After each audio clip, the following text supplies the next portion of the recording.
السلام علیکم ملګرو، په دې سیټ کې چې تاسو له دا کوم تصویر ښکاري دې کې د غیر مسلمو چې کوم دی د خانه کعبې توهین کړی دی او د کارټون ګیم احساس کړی. ښه ګیم دی، د کلر والا ګیم دی د ماشومانو لپاره. خو دا خبره ده چې دې کې کوم کارټونان دي نو هغه د خانه کعبې او د جانماز په شکل باندې جوړ کړی شوي دي.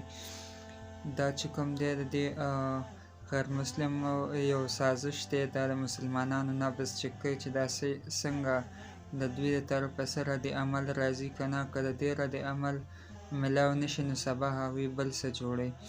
د دې ګیم ختمولو لپاره یو لار ده چې دا به زر زر رپورټ کوو او که هر دا به 24 ګنټې کې د پلی سټور نه ختمو.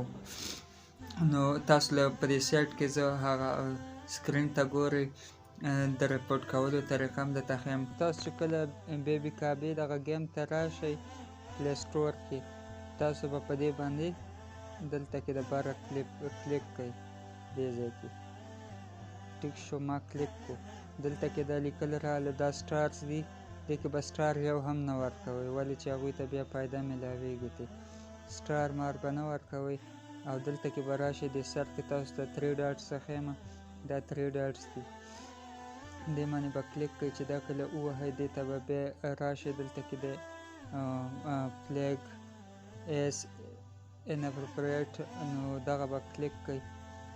چې دا ووهئ دلته کې بیا تاسو ته دا ټول ښودلي دي دوی، مطلب چې تاسو د څه د وجې دغه کوئ دا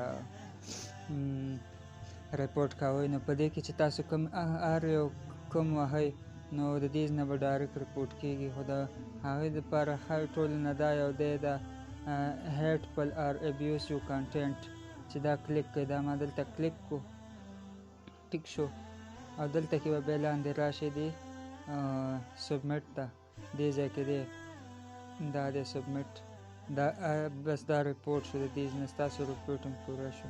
او د ثواب په نیت باندې ویډیو ودروئ، مه مخکې د سره شیر کړئ، ځکه چې دا څومره ډېر رپورټ شي نو دا به د منځه وړي، زر به ختمیږي. او ویډیو لازمي شیر کول لازمي دا دي چې څومره ډېر رپورټونه راشي په لږ وخت کې نو دا به زر ځي. او بشیر خان افیشل چینل او پیج در سره هم لایک سبسکرایب کړئ. السلام علیکم ورحمت الله وبرکاته.